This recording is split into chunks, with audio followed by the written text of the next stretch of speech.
All right, thank you for joining us at FutureMoneyTrends.com. I'm here with a good friend of the show, Trace Mayer, runs RunToGold.com and HowToVanish.com. We did a video with him a few weeks ago now about Bitcoin. I pled ignorance at the start of it to tell everyone I didn't understand Bitcoin. He tried to help us understand it more. A lot of questions came from that video, so what we're here today is to try to basically do a follow-up with Trace. Trace, thank you for being with us today. Glad to be here. Okay, so the biggest issue that came up in private messages to us, as well as some of the public comments, was it's a trust issue with Bitcoin. People have been conditioned to trust these government currencies. They've never really known of a private currency, and then this private currency happens to not really have anybody behind it. How did you personally, because you're a person who likes physical precious metals, you understand the economy, the changes we're seeing right now. When did you finally decide that you were going to trust Bitcoin?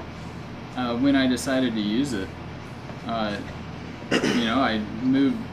started playing around with it. The more you use it, the more comfortable you get with it. The more comfortable you get with it, the more you understand how it works, why it works, the reasons to trust it, all of those things. And, even in the Bitcoin economy, I've had plenty of experiences where, that trust in other parties has been abused. And so, if you can't stand the heat, get out of the kitchen type of thing. But overall, it's been a learning and growing experience for me, and I've gotten much more comfortable using Bitcoin and knowing how to use it safely and in a way that poses very little risk to my capital, at least as far as it getting stolen or things like that. And I've tried to outline all of those in the free bitcoinguide.com so that people can learn from my mistakes, so they don't have to kind of fumble through a lot of this stuff like I did. Now, for people who want to avoid the government, they don't like the government, why should they be looking at taking a serious look at Bitcoin? I mean, we're here at Libertopia, so people are very interested in libertarian ideas. Why? And Bitcoin seems to be very popular. In fact, I think for this convention or show, you can even pay with Bitcoin. So why should people start taking a serious look at it who want to get off the government's radar? I think it's a very important thing. One thing that we don't really fully appreciate is the level of surveillance that we're under, and not just the current surveillance, but the retroactive nature of this surveillance. For example, we don't know who's going to be in power in 2020 or 2024. We don't know who's going to be president. We don't know what values they're going to support. They might love Obama. They might hate Obama. They might love Romney. They might hate Romney. They might hate both Romney and Obama. But in 2024 or 2020, they're going to be able to go in and pull up a list of everybody who's made a political donation to both Romney and Obama, and anybody who's bought their books from Amazon, and anybody who's written about them in email to their friends and haven't encrypted it. They're going to be able to go and pull up a list of all of these things. And then, if they wanted to, they could send drones out and begin assassinating all of these people. And to think that there isn't political persecution that goes on is just incredibly naive. Hitler engaged in the Night of the Long Knives, and it's always been a popular tactic for totalitarian governments to disappear their political dissidents, whether it's China or Argentina or Hitler's Germany or Italy, wherever it is. And now all of your transactions are being databased, archived, stored, and they're going to be searchable forever. And you don't know who's going to be in power in 4 years or 8 years or 20 years. And you don't know what they're going to do with that information. And so why even have that information appear there in the first place? Now, and Bitcoin allows you to take control of that and to have it not even appear. For example, one person, from what I understand, registered for and paid for Libertopia with Bitcoin. We don't know who it is. But everybody else who paid for it, they're on a list. And that list can be queried, and they can figure out exactly who those people are. That's very interesting. Now, going back to the trust issue, okay, so if you've got a government that potentially could be as bad as actually attacking somebody with a drone, we already know the drones are coming, but actually attacking somebody. Well, the drones are already here, and for example, Tariq Aziz was a 16-year-old, and in November he presented a bunch of photographs to the Bureau of Investigative Journalists and a bunch of human rights attorneys and lawyers in Islamabad of children who have been killed in drone strikes.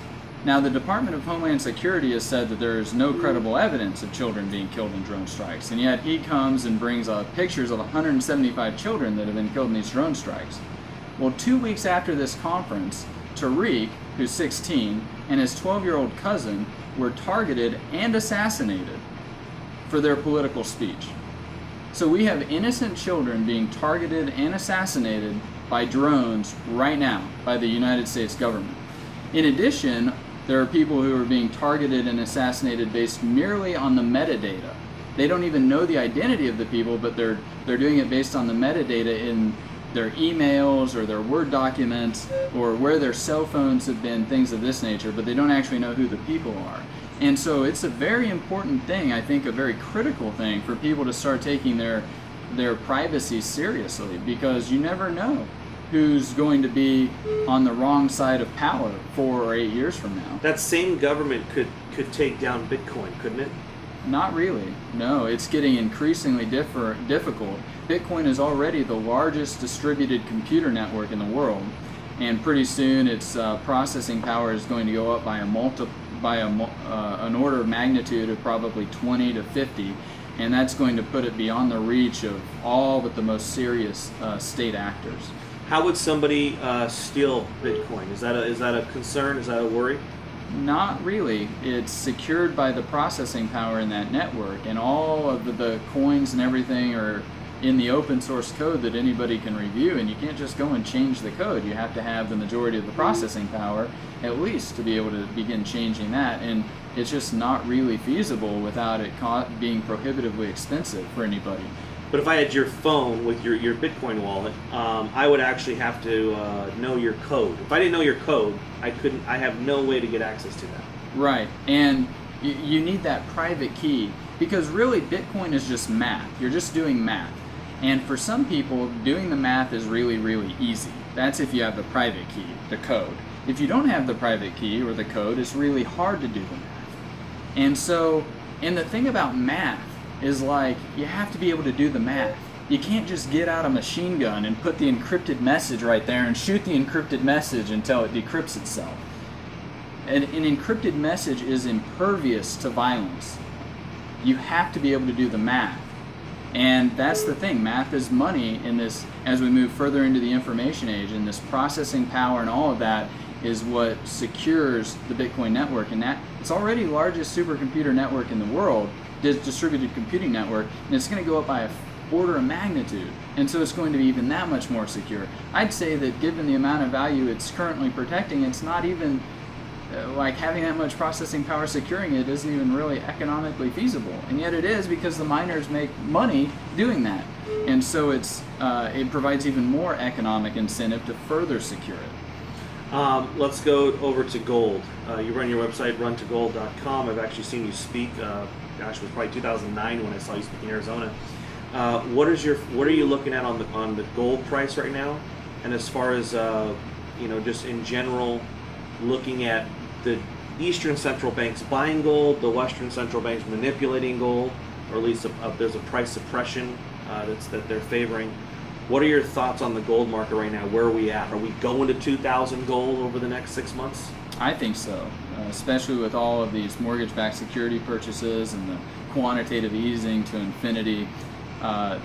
Currency debasement's the name of the game, and like, why would you want to hold Swedish kroners when the State Street Bank has a negative 75 basis points just for holding the currency? So holding all of these worthless fiat currencies, you're actually getting charged to do it. Why not just be moving into something that's limited in amount, like gold? And so I see a lot of the large institutional actors shifting towards the precious metal.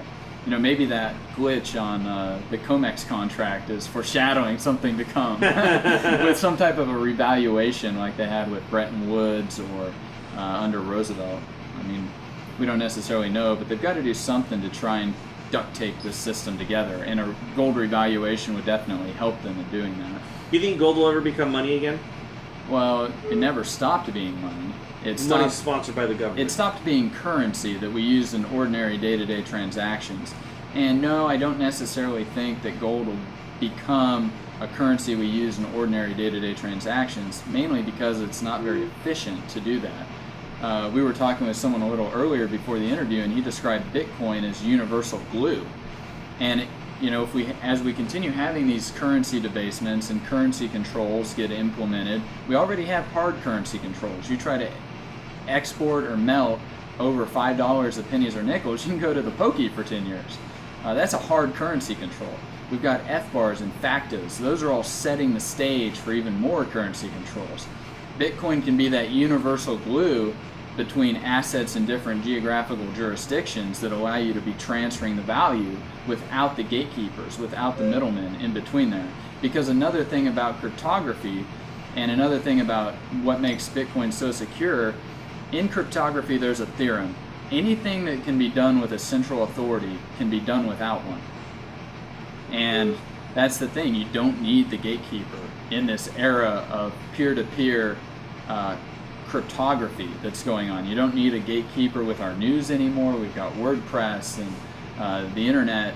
Who needs newspapers or radio shows anymore? You don't need the postal service even for a lot of things. So it's just the continuation of all of this evolution in the economy that's going on, and they'll try to hinder that to maintain their monopolies, but the internet and the market's more powerful than they are.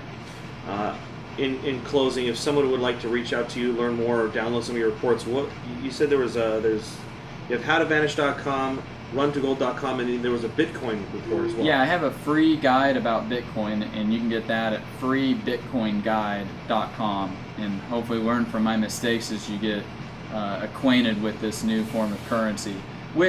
And I might add, there was an interview where James Turk was talking about Bitcoin, and he raised an issue about in regards to tangibility. And I think that's another question that was raised a lot in the comments on our interview. And so I'd like to address that issue of tangibility and Bitcoin. First, when we look at the etymology of the word tangibility, it has to do with real or definite things. For example, this copper coin is tangible, or in other words, it's real or definite. A red dragon that exists in my imagination would be intangible.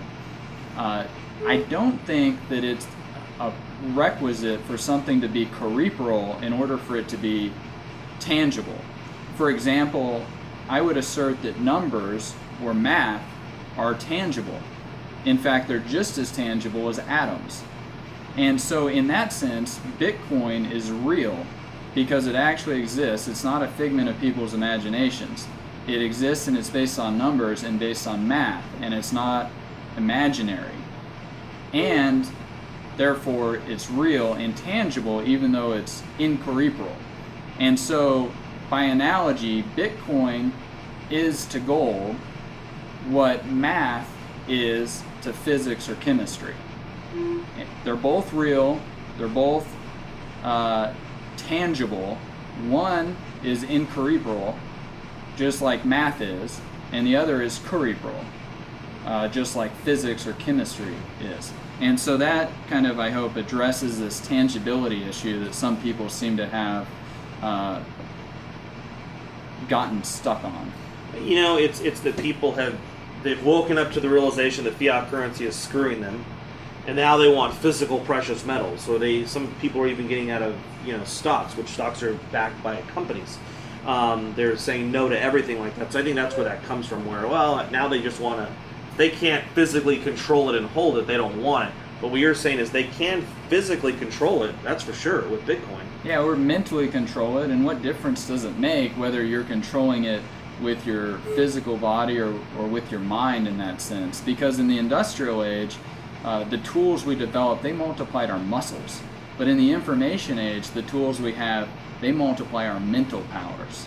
And there's a lot more power to be harnessed in the mind than just with our muscles. just for fun, for pure speculation, do you think any central bankers are aware of Bitcoin yet? Of course they're aware of it. A couple of big Bitcoin guys actually got invited to speak by the Brazilian central bank. Wow. And there were 2 members of the Atlanta Federal Reserve who were also at that conference and had questions specific to the speakers about Bitcoin. And one of them had to do with, I think it's section 1067 of the Dodd-Frank bill. It has to do with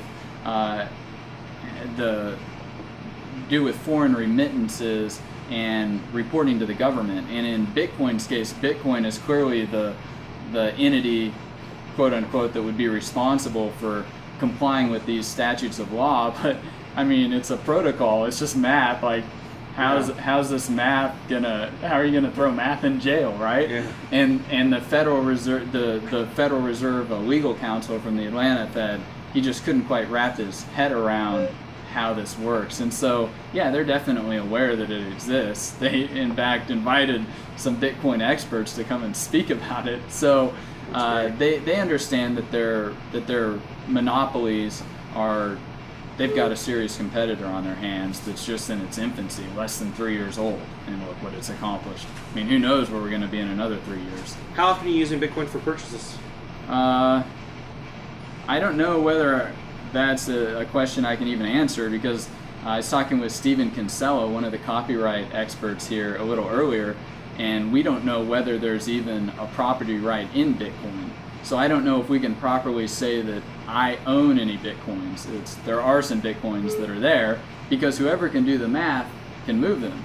And so how often do I do the math to cause a Bitcoin transaction to happen? That might be a better way to phrase it. I'm not going to either confirm or deny whether I've actually either own or made any Bitcoin transactions. I don't know if I would go down that road. You might want to just focus on Bitcoin. Don't touch the copyright stuff. Well, it's the Bitcoin source code is governed under the MIT license, which is a very broad copyright license, and where some people would try to hang property rights on Bitcoin. To be honest, I haven't done enough research with it, and both Stephen and I, we discussed it about 20 minutes earlier today, and we don't know whether there's even property rights in a Bitcoin or Bitcoins, or whether you own any Bitcoins or any of these things, which can be very helpful because, say you're considering expatriating from the United States. If you have a net worth over $2 million, then you become a covered expatriate. If most of those assets are in Bitcoin and you don't own any Bitcoins because there are no property rights in Bitcoins, then there you go. You're now under that limit. Or if you're being subpoenaed and you're required to provide a balance sheet for your creditor, well, you don't own any Bitcoins. The Bitcoins are in the network, which is governed under the MIT license. Sure, you may be able to control some of them because you have the private key, but then again, anybody can do the math. So there are a lot of creative uses for accountants and attorneys, both in the estate planning and the tax planning, for their clients in the use of Bitcoins, and things that I think that they should begin to consider with this. Trace, thank you so much for your time. Thanks. Appreciate it.